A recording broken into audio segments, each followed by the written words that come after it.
ಕರಾವಳಿ ಭಾಗದ ಜನಜೀವನ, ಸಂಸ್ಕೃತಿ, ಕಲೆ ಹಾಗೂ ಸಾಹಿತ್ಯಗಳನ್ನು ಬಿಂಬಿಸುವ ಬೈಂದೂರು ಉತ್ಸವಕ್ಕೆ ನಿನ್ನೆ ಧರ್ಮಸ್ಥಳದ ಧರ್ಮಾಧಿಕಾರಿ ವೀರೇಂದ್ರ ಹೆಗ್ಗಡೆ ಚಾಲನೆ ನೀಡಿದರು.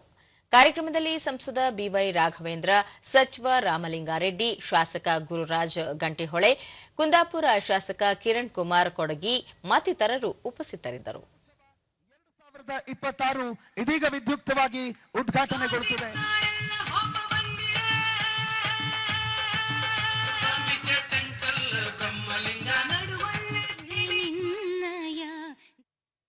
ನಂತರ ವೀರೇಂದ್ರ ಹೆಗಡೆ, ಸರ್ಕಾರದ ಕಾರ್ಯಕ್ರಮಗಳನ್ನು ಜನಸಾಮಾನ್ಯರಿಗೆ ತಲುಪಿಸುವಲ್ಲಿ ಇಂತಹ ಉತ್ಸವಗಳು ಸಹಕಾರಿಯಾಗಿವೆ. ಉತ್ಸವ ಒಂದು ದಿನಕ್ಕೆ ಸೀಮಿತವಾಗದೆ ಶಾಶ್ವತ ಜ್ಯೋತಿಯಾಗಿ ಬೆಳಗುತ್ತಿರಬೇಕು. ಈ ಉತ್ಸವದಿಂದ ಧರ್ಮಸ್ಥಳ ಗ್ರಾಮೀಣಾಭಿವೃದ್ಧಿಯ ಕಲ್ಪನೆ ಸಾಕಾರಗೊಂಡಿದೆ ಎಂದು ತಿಳಿಸಿದರು. ಇವೆಲ್ಲ ಕ್ಷೇತ್ರಗಳ ಮುಖ್ಯಸ್ಥರಿದ್ದಾರೆ.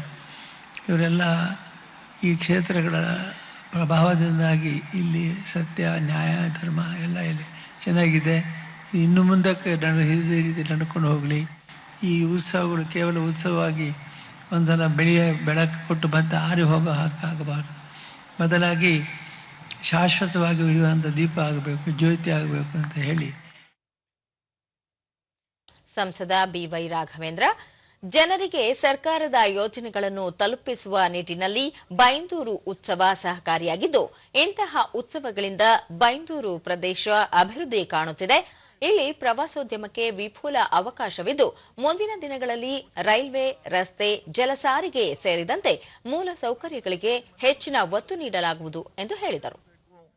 ದೇಶ ಮತ್ತೆ ರಾಜ್ಯವನ್ನ ಕಟ್ಟುವಂತ ಕೆಲಸ ಕಾರ್ಯಗಳು ಯಶಸ್ವಿ ಆಗ್ಬೇಕು ಅಂದ್ರೆ ಈ ರೀತಿಯಂತ ಚುನಾಯಿತ ಪ್ರತಿನಿಧಿಗಳಾದಂತ ನಮ್ಮ ಗುರುರಾಜ್ ಗಂಟೆಹೊಳೆ ಅವರು ಇರ್ಬೋದು, ನಮ್ಮ ಕಿರಣ್ ಕೊಡಗೆ ಇರ್ಬೋದು, ಈ ರೀತಿ ಒಂದು ಸೇತುವೆಯಾಗಿ ಕೆಲಸ ಮಾಡಿದಾಗ ಮಾತ್ರ ಗ್ರಾಮೀಣ ಬದುಕನ್ನ ಹಸನು ಮಾಡಲಿಕ್ಕೆ ಸಾಧ್ಯ ಆಗುತ್ತೆ. ಸಚಿವ ರಾಮಲಿಂಗಾರೆಡ್ಡಿ, ಬೈಂದೂರು ಉತ್ಸವದ ಪರಿಕಲ್ಪನೆ ಚೆನ್ನಾಗಿದ್ದು, 2-3 ವರ್ಷಗಳಿಗೆ ಒಮ್ಮೆಯಾದರೂ ಇಂತಹ ಉತ್ಸವ ನಡೆದರೆ ಜನರಿಗೆ ಸರ್ಕಾರದ ಕಾರ್ಯಕ್ರಮಗಳ ಅರಿವಾಗುತ್ತದೆ. ನಗರೀಕರಣ ಹೆಚ್ಚುತ್ತಿರುವ ಈ ಕಾಲದಲ್ಲಿ ಇಂತಹ ಕಾರ್ಯಕ್ರಮಗಳಿಂದ ಯುವ ಪೀಳಿಗೆಗೆ ಗ್ರಾಮೀಣ ಕುಲಕಸುಬುಗಳ ಪರಿಚಯವಾಗುತ್ತದೆ ಎಂದು ತಿಳಿಸಿದರು. ಈಗ ನಗರೀಕರಣ ಜಾಸ್ತಿ ಆಗ್ತಿದ್ದಾಗೆ 28-30% ಜನ ಇವತ್ತು ನಗರ ಪ್ರದೇಶದಲ್ಲಿ ವಾಸ ಮಾಡ್ತಾ ಇದ್ದಾರೆ. ಆ ನಗರ ಪ್ರದೇಶದಲ್ಲಿ ವಾಸ ಮಾಡ್ತಾ ಇರ್ತಕ್ಕಂಥ ಜನಕ್ಕೆ ಗ್ರಾಮೀಣ ಭಾಗದ ಪರಿಚಯ, ಇಲ್ಲಿರ್ತಕ್ಕಂಥ ಕುಲಕಸುಬುಗಳ ಪರಿಚಯ ಆಗಬೇಕಾಗುತ್ತೆ ಅಂತ ನಾನು ಈ ಸಂದರ್ಭದಲ್ಲಿ ಹೇಳಿ, ಬೈಂದೂರಿನ ಗಾಂಧಿ ಮೈದಾನದಲ್ಲಿ ನಡೆದ 3 ದಿನಗಳ ಬೈಂದೂರು ಉತ್ಸವದಲ್ಲಿ ಸಾಂಸ್ಕೃತಿಕ ಕಾರ್ಯಕ್ರಮಗಳ ಜೊತೆಗೆ ವಿವಿಧ ಉತ್ಪನ್ನಗಳ ಪ್ರದರ್ಶನ ಹಾಗೂ ಮಾರಾಟ ಮೇಳವನ್ನು ಹಮ್ಮಿಕೊಳ್ಳಲಾಗಿತ್ತು.